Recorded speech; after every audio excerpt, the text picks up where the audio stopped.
मैंने ये उनको बताया था कि तुम्हारे गड्ढे पड़े कि तुम्हारे शरीर पर भी गड्ढे पड़ेंगे, याद रखना, धुलाई करूंगा तुम्हारी। बोल, डाल यहाँ पाइप।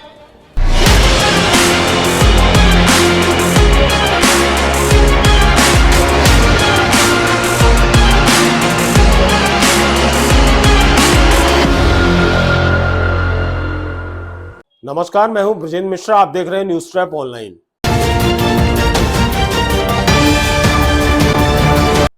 आमतौर पर केंद्रीय भूतल परिवहन मंत्री नितिन गडकरी अपनी बेबाक और सटीक टिप्पणी के लिए जाने जाते हैं और वो किसी भी मंच पर, किसी भी सभा में मतलब की बात करते हैं। राजनीतिक मुद्दा हावी नहीं होने देते, वो अपने काम को बताते हैं।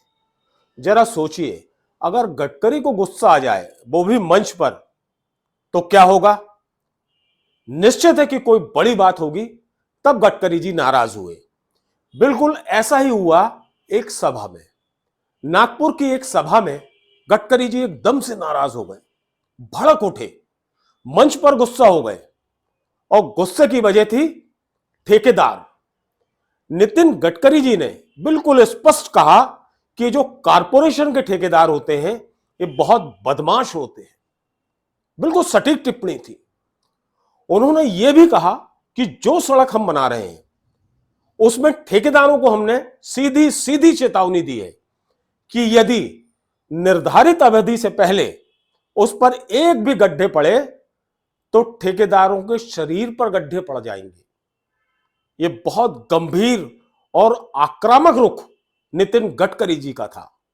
आइए हम दिखाते हैं कि किस अंदाज में गडकरी जी को गुस्सा आया और उन्होंने कंस्ट्रक्शन के नाम पर अगर किसी भी तरह की कोई गड़बड़ी होती है तो उसको नहीं बख्शने का खुलेआम ऐलान किया। सुनिए गडकरी जी को। मैंने ये उनको बताया था कि तुम्हारे गड्ढे पड़े कि तुम्हारे शरीर पर भी गड्ढे पड़ेंगे, याद रखना, धुलाई करूंगा तुम्हारी। बोल, डाल यहाँ पाइप। डाल दिया पाइप। हमने ना संविधान बदला ना बदलने वाले हैं। संविधान की धज्जियां उड़ाई तो कांग्रेस पार्टी ने उड़ाई। जितने लोग यहां बैठे हैं और वो जिंदे हैं तब तक, उनके बेटे बेटियां जिंदे हैं तब तक, और उनके भी बेटे बेटियां जिंदे हैं तब तक एक भी गड्ढा नहीं पड़ेगा। ऐसे मजबूत रोड हमने बनाया।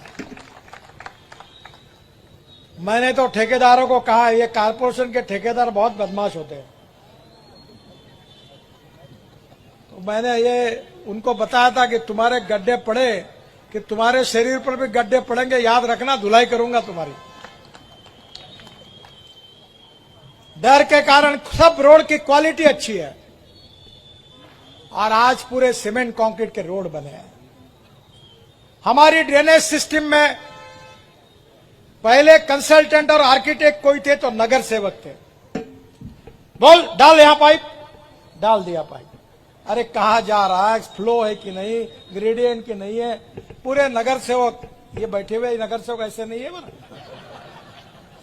मन मानी करके कहीं भी पाइप को घुसाड़ देते हैं। इस बार जायका के सहयोग से भारत सरकार की ओर से हमने 2400 करोड़ रुपए की नाग नदी की योजना मंजूर की।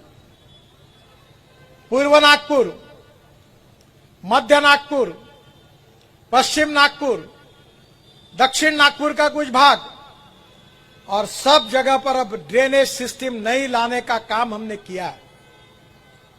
2400 करोड़ की योजना है। नाग नदी और नालों को अच्छा बना रहे हैं और नाग नदी के अंदर में 10 फीट नीचे बड़े बड़े पाइप डालकर पूरा गंदा पानी वहां से जाएगा और पूरे नाग नदी में शुद्ध और स्वच्छ पानी रहेगा। और मुझे आपको मालूम है कि मैं जो बोलता हूं वो होता ही है। वो है कि माइक का लाल मुझे पूछने वाला कि मैं आपको बताता हूं, आज से 3 साल के बाद मैं अंबाझरी तालाब में नाव में बैठकर पारडी होकर अंबोरा तक पानी में नाग नदी में जाऊंगा। अब लोगों का भी सहयोग चाहिए, नहीं तो हम पानी शुद्ध बनाएंगे और रोज आप धोने के लिए जाओगे तो क्या होगा? और हमने इतना अच्छा शुक्रवार तालाब बनाया गांधी सागर। एक दिन मैं जा रहा था तो एक आदमी वही लोहे के बार के अंदर से लगवी कर रहा था, मेरे से रहा नहीं गया। मैंने पूरे कैनवा को रोका, नीचे उतरा और पीछे जाकर कस के एक लात मारी उसको कि हम इतनी मेहनत कर रहे हैं पर आपके सहयोग के बिना नहीं होगा। ड्रेनेज सिस्टम सुधर जाएगी और जो सॉलिड वेस्ट एक कचरा है इसका श्रेय जातिवाद की राजनीति करते हैं, लोगों के मन में जहर बनाते हैं। बाबा साहब का संविधान हम बदलने वाले करके झूठा प्रचार लोकसभा में किया गया कि इनको 400 जगह मिलेगी तो बाबा साहब का संविधान बदलेगी। हमने ना संविधान बदला ना बदलने वाले हैं। संविधान की धज्जियां उड़ाई तो कांग्रेस पार्टी ने उड़ाई और इमरजेंसी के समय अनेक बार घटना को तोड़ने का काम अगर पाप किसी पार्टी ने किया तो कांग्रेस पार्टी ने किया और बदनाम हमको किया गया। नितिन गडकरी ने अपनी योजनाओं का पूरा खाका जो तैयार किया था उसका खुलासा किया। उन्होंने बताया कि नदी तालाबों को हम कैसे एकदम शुद्ध कर रहे हैं, किस तरह से हम पानी की पाइपलाइन तालाब और नदी के अंदर से ले जाएंगे, फ्लाईओवर किस तरह से बना रहे हैं, राजमार्ग का जाल किस तरह बिछा रहे हैं।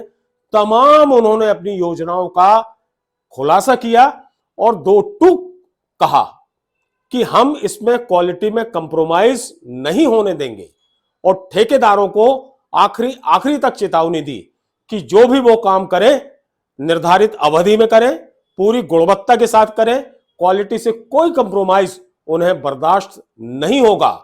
सबसे खास बात यह है कि उनके करीब 1 घंटे की स्पीच में कहीं भी राजनीतिक बातें सामने नहीं आई।